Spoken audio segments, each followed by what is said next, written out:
नमस्कार दोस्तों, कैसे हैं आप लोग? आशा करता हूँ कि आप सभी लोग बहुत अच्छे होंगे और सबसे पहली बात मैं आपसे क्षमा माँगना चाहता हूँ कि काफ़ी दिनों से मैं कोई वीडियो अपलोड नहीं कर पाया मित्रों, क्योंकि कुछ पारिवारिक अ, समस्याएँ आ गई थीं, जिस वजह से नहीं कर पाया, किसी की डेथ हो गई थी घर में। तो इस नाते फिर से मैं आ गया हूँ आप लोगों की सेवा में और मैं फिर से अपनी जो जर्नी है, हम फिर से स्टार्ट कर रहे हैं और आगे से प्रयास करूँगा कि ऐसा ना हो। तो सबसे पहले हम निफ्टी के बारे में चर्चा करेंगे, निफ्टी के बारे में ज़िक्र करेंगे कि किस तरीके से निफ्टी ने पिछले काफ़ी दिनों से अगर हम देखें तो करीब 27-2800 पॉइंट की गिरावट हो चुकी है। करीब 11% से के आस-पास गिरावट हो चुकी है निफ्टी में, जिसका कारण अगर हम देखें तो कुछ जो है नया वायरस की वजह से था और रिज़ल्ट्स का चूँकि सीज़न चल रहे हैं, तो कुछ उसका भी कारण है और आने वाले दिनों में चूँकि अ, एक अस्थायित्व देखा जा रहा है चूँकि अमेरिका में ट्रम्प की सरकार बनने वाली है, तो इसका भी कुछ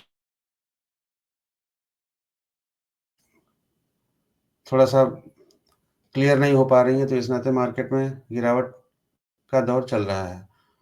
तो मित्रों, आइए सबसे पहले निफ्टी की चार्ट की तरफ रुख करते हैं कि क्या सपोर्ट हो सकता है, क्या रेजिस्टेंस हो सकता है आने वाले दिनों में और उसके बाद कुछ एक स्टॉक मैं आपसे आपके पास लेकर के आया हूँ, जो मुझे काफ़ी अच्छा लग रहा है, जो कि आने वाले दिनों में एक अच्छा प्रदर्शन कर सकता है, एक अच्छा रिज़ल्ट दे सकता है। तो हम उसके बारे में भी चर्चा करेंगे। तो सबसे पहले आइए निफ्टी की चार्ट की तरफ रुख करते हैं कि निफ्टी का क्या व्यू बन रहा है आगे आने वाले दिनों में। तो ये रहा मित्रों आपके सामने निफ्टी का चार्ट।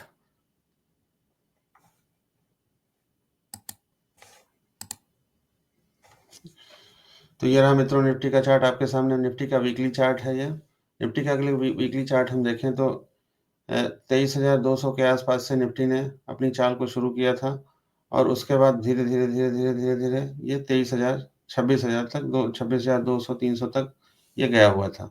फिर वहीं से एक देखिए ये बेयरिश एंगल्फिंग कहीं-कहीं मित्रों बेयरिश एंगल्फिंग इतना अच्छा वर्क करता है, काफ़ी ऊपर के लेवल पे या काफ़ी नीचे के लेवल पे अगर हम देखें, तो यहीं से गिरावट और यहीं से बुल मार्केट की शुरुआत होती है, ठीक है ना? तो देखिए धीरे-धीरे, धीरे-धीरे फिर से इसमें गिरावट हुई, फिर से एक अच्छा जो है ये अ, हमको पुल बैक मिला नीचे की तरफ और ये अभी इस लाइन को ये क्रॉस नहीं कर पा रहा है, तो जो कि 24,000 के स्तर को है। असली तेज़ी तभी हम देख पाएँगे जब 24,000 के स्तर को ये क्रॉस करेगा। अगर कहीं न कहीं देखा जाए तो इसमें एक जो है बेयरिश अ, पैटर्न का ये ब्रेकआउट दिया है इसने।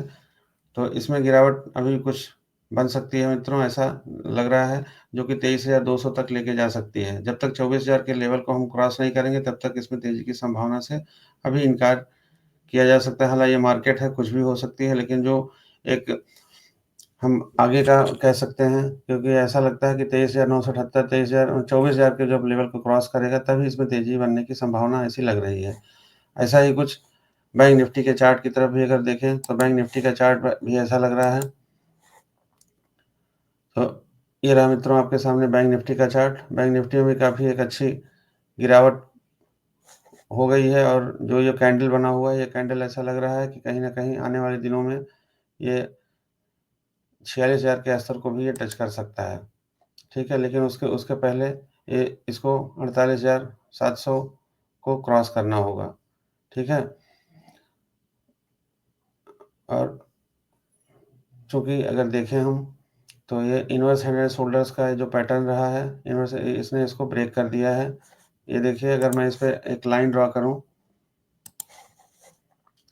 तो ये रहा। ये इसका शोल्डर है, ये इसके हेड है और इसके शोल्डर हैं।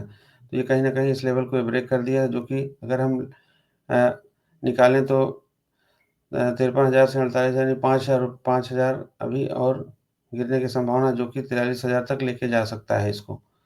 फिलहाल अ, कल का दिन डिसाइड करेगा और आने वाले जो कुछ इवेंट्स, जो इम्पोर्टेंट इवेंट्स हैं, वो डिसाइड करेंगे कि मार्केट की दिशा क्या होगी। फिलहाल अभी के आधार पे ये ऐसा लगता है कि मार्केट में थोड़ी-सी गिरावट अभी और होनी बाकी है। तो ये रहा निफ्टी और बैंक निफ्टी का चार्ट मित्रों। लेकिन इसी में कुछ ऐसे सेक्टर हैं जैसे कि आईटी सेक्टर रहा, पिछले काफ़ी दिनों बहुत बेहतरीन प्रदर्शन रहा इसका आईटी सेक्टर में ही एक सेक्टर में एक स्टॉक मैं आपके लिए लेकर के आया हूँ जो कि इन्फोसिस का है।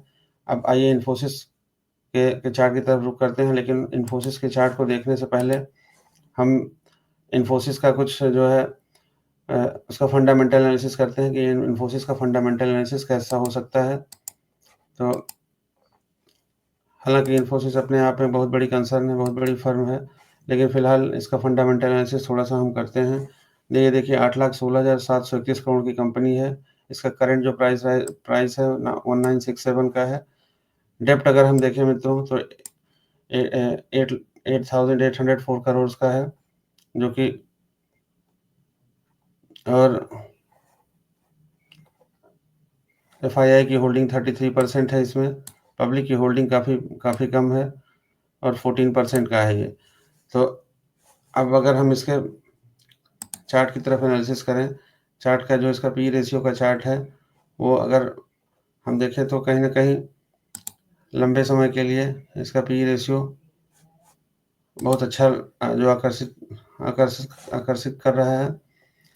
इसका पी रेशियो का देखिए, यह चार्ट जो कि काफ़ी अच्छा लग रहा है। इन्वेस्टर्स के पॉइंट ऑफ व्यू से अगर हम देखें तो प्रमोटर्स ने थोड़ी अपनी हिस्सेदारी घटाई है इस जो लास्ट क्वार्टर में सितंबर क्वार्टर में, क्योंकि अभी इसका जो है फिर से रिजल्ट्स आने वाले हैं और अभी जनवरी में जो थर्ड क्वार्टर है इसका रिजल्ट अभी आना बाकी है।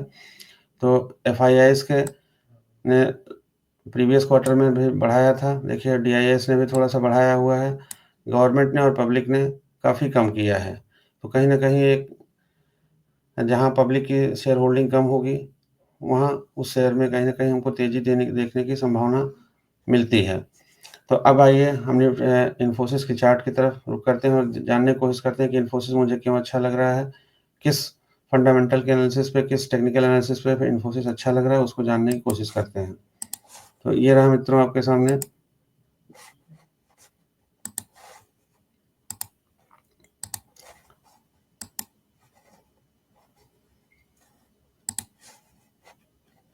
ये रहा इन्फोसिस का चार्ट।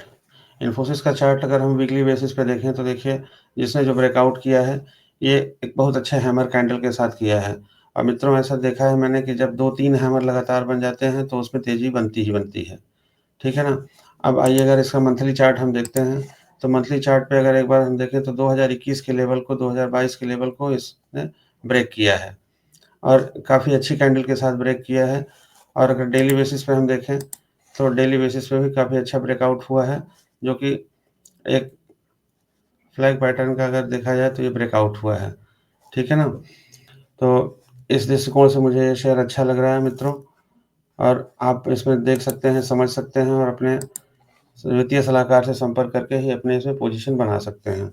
अब इसी के साथ एक सेक्टर मुझे बहुत बहुत अच्छा लग रहा है जो कि निफ्टी फाइनेंशियल सर्विसेज़ का सेक्टर है, क्योंकि अ, हर हर जगह चाहे छोटी कंसर्न हो, चाहे बड़ी कंसर्न हो, हर जगह फाइनेंस की ज़रूरत है। बगैर फाइनेंस के कुछ भी पॉसिबल नहीं है।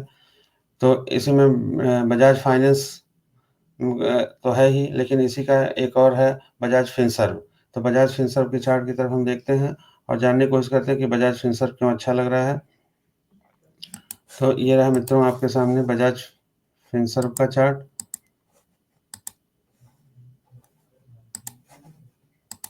बजाज फिनसर्व का ये चार्ट रहा। बजाज फिनसर्व का चूँकि ये मंथली चार्ट है, चूँकि अभी जो है इस पे क्लोजिंग नहीं आई है, ये म महीने के आखिरी में आएगी, लेकिन अगर फिर भी हम देखें, तो देखिए इसने पिछले महीने के को जो है इसने ब्रेक कर दिया है, जो कि 1701 पर से जाकर के ये क्लोज़ हुआ है। अब इस अगर इसका वीकली बेसिस पे हम एनालिसिस करते हैं, तो वीकली बेसिस पे ये देखिए अगर इसको जो है लाइन चार्ट पे हम लगाते हैं, तो लाइन चार्ट पे ये कहीं न कहीं ये देखिए एक डबल बॉटम का एक ब्रेकआउट हुआ है, ब्रेकआउट करके इसने रीटेस्ट किया है 1701 पे आकर के। तो इसमें तेज़ी की संभावना बन सकती है और अगर इसका हम जो है डिलीवरी अगर चेक करें, तो इसकी डिलीवरी भी काफ़ी अच्छी हुई है। ठीक है ना मित्रों? अभी अगर हम इसका डेली बेसिस पे देखना चाहें, तो डेली बेसिस पे भी ये देखिए एक डबल बॉटम का पैटर्न बना है और उसको ये रीटेस्ट करके फिर से ये ऊपर उठने को तैयार है, जो कि मिनिमम टारगेट कम से कम ₹200 का बन सकता है, जो कि ₹1900 तक इसमें जाने की संभावना बन सकती है। अगर ये 1742 इस लेवल को इसने 1708-10 के लेवल को इसने क्रॉस कर दिया, तो फिर 1900 तक जाने की संभावना इसमें बन सकती है। तो ये रहा मित्रों, फिर अगर आपको कुछ समझ में आ रहा हो, तो ज़रूर बताइए, जो कुछ कमियाँ हों बताइए, फिर से हम दूर करने की प्रयास करेंगे और इसी तरीके से हम लोग सीखते रहेंगे। आप अपना प्यार इसी तरीके से बनाए रखें मित्रों, अपने मित्रों को, सहयोगियों को कृपया इस चैनल को लाइक करें, सब्सक्राइब करें और ताकि ये ज्ञान और लोगों तक पहुँच पाए। आपने समय दिया, आपका बहुत-बहुत धन्यवाद। नमस्कार।